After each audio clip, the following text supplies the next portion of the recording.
मुख्यमंत्री के नाम से तो पर्दा हट चुका है, लेकिन मंत्री कौन बनेगा? दरअसल बड़ी और अहम खबर आपको बता दें, दिल्ली में मंत्री पद की शपथ 6 विधायक लेंगे।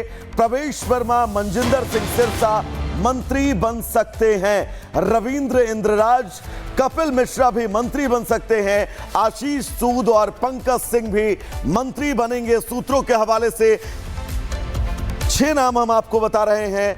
इन 6 नामों को आज मंत्री बनाया जा सकता है। बड़ी जिम्मेदारी, बड़ा पोर्टफोलियो दिया जा सकता है दिल्ली विधानसभा में। तो बड़ी खबर इस बीच आपको बता दें, एक तरफ जहां रेखा गुप्ता का शपथ ग्रहण होगा, भव्य दिव्य शपथ की तैयारी को लेकर दिल्ली का रामलीला मैदान तैयार है।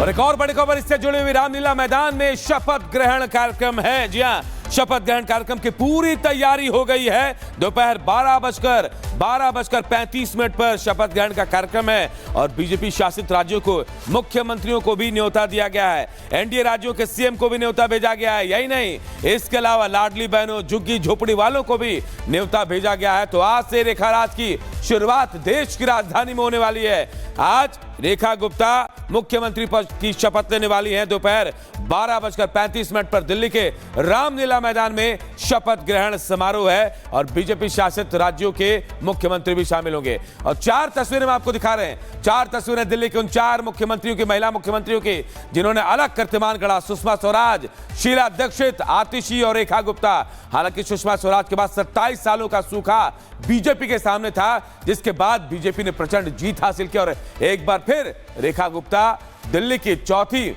महिला मुख्यमंत्री के तौर पर आज शपथ लेने वाली हैं। तो तस्वीरें हम आपको दिखा रहे हैं।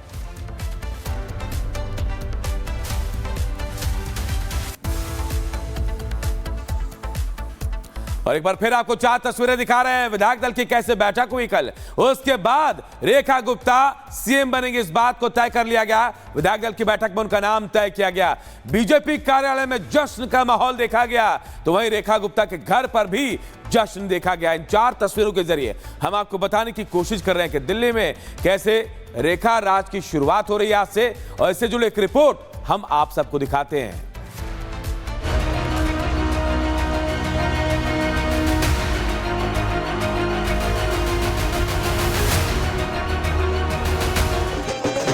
ये जश्न, ये उत्सव, ये खुशी बनती भी है। 12 दिन बाद ही सही, दिल्ली के सीएम चेहरे पर सस्पेंस खत्म हो गया।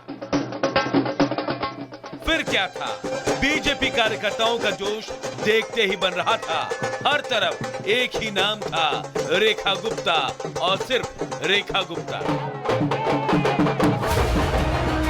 रेखा गुप्ता को विधायक दल का नेता चुन लिया गया। इसके साथ ही वो दिल्ली की भाग्य रेखा भी बन गई। शालीमार बाग से पहली बार विधायक बनी और अब दिल्ली की 9वीं सीएम होगी। इतना ही नहीं, रेखा गुप्ता दिल्ली की 4थी महिला सीएम बनने वाली हैं और देश की 18वीं महिला सीएम।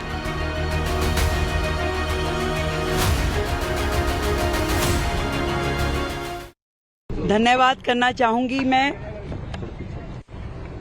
पूरे भारतीय जनता पार्टी के शीर्ष नेतृत्व का, आदरणीय प्रधानमंत्री नरेंद्र मोदी जी का, दिल्ली की जनता का और मेरे साथी विधायकों का, जिन्होंने मुझे ये मौका दिया। एक बड़ी जिम्मेवारी, दिल्ली का एक नया अध्याय जो शुरू होने वाला, एक स्वर्णिम अध्याय दिल्ली बेहतरी की ओर, विकास के साथ, उसकी जिम्मेवारी निभाने का मौका मुझे मिल रहा है। दिल की गहराई से धन्यवाद। जो दिल्ली के साथ कमिटमेंट हमने की है, जो विजन आदरणीय प्रधानमंत्री जी का दिल्ली के लिए है, उसे पूरा करना ही मेरी प्राथमिकता है।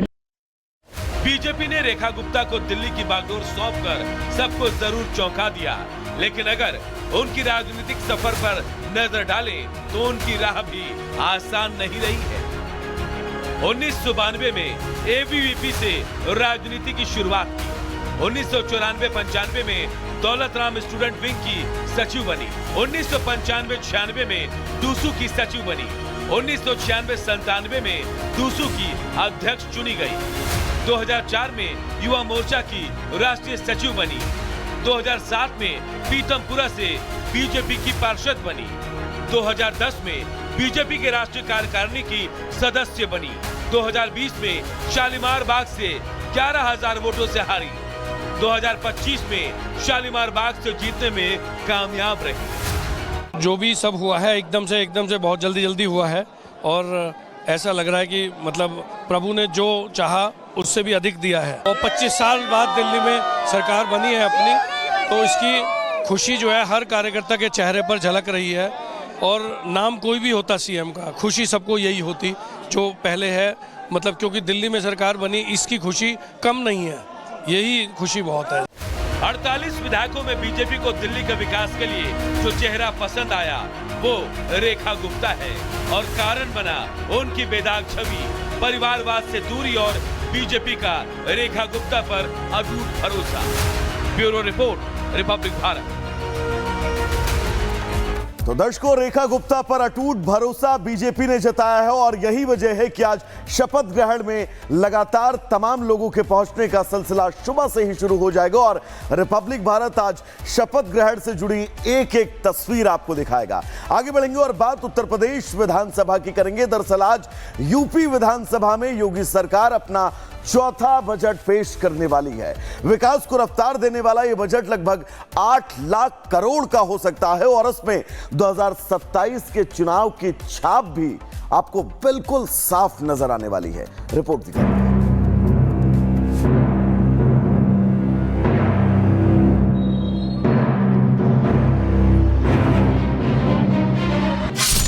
आज योगी सरकार का बजट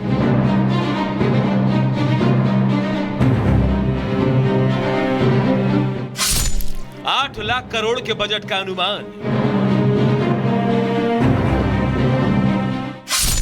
2027 के चुनाव की दिखेगी झलक।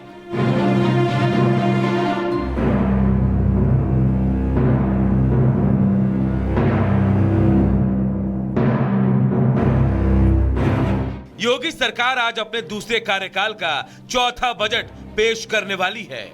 बजट के जरिए विकास को रफ्तार देने वाले और 10 खरब डॉलर की अर्थव्यवस्था का लक्ष्य पूरा करने की दिशा में इंफ्रास्ट्रक्चर, रोजगार और किसानों को बड़ी सौगात दी जा सकती है। करीब 8 लाख करोड़ के अनुमानित बजट में लोक लुभावन और कल्याणकारी घोषणाओं का पिटारा खुलेगा। इस बजट में साल 2022 में योगी सरकार के घोषणा पत्र को पूरा करने की झलक भी दिखेगी। साल 2025-26 का आम बजट आज विधानसभा में पेश किया जाएगा, लेकिन इससे पहले इसे कैबिनेट से पास कराया जाएगा। मुख्यमंत्री योगी आदित्यनाथ की अध्यक्षता में सुबह उनके आवास पर कैबिनेट की बैठक बुलाई गई है। बजट में क्या होगा खास? 8 लाख करोड़ का होगा अनुमानित बजट। केंद्रीय बजट के अनुपात में प्रदेश के बजट का आकार लगभग 16% होगा। सरकार का फोकस बुनियादी विकास, रोजगार, तकनीकी उन्नयन, कृषि और स्वास्थ्य पर रहेगा। बजट का एक हिस्सा धार्मिक, पर्यटन और शिक्षा के लिए होगा। एक्सप्रेसवे और लिंक एक्सप्रेसवे के लिए बड़ी धनराशि की घोषणा हो सकती है। एक्सप्रेसवे को जोड़ने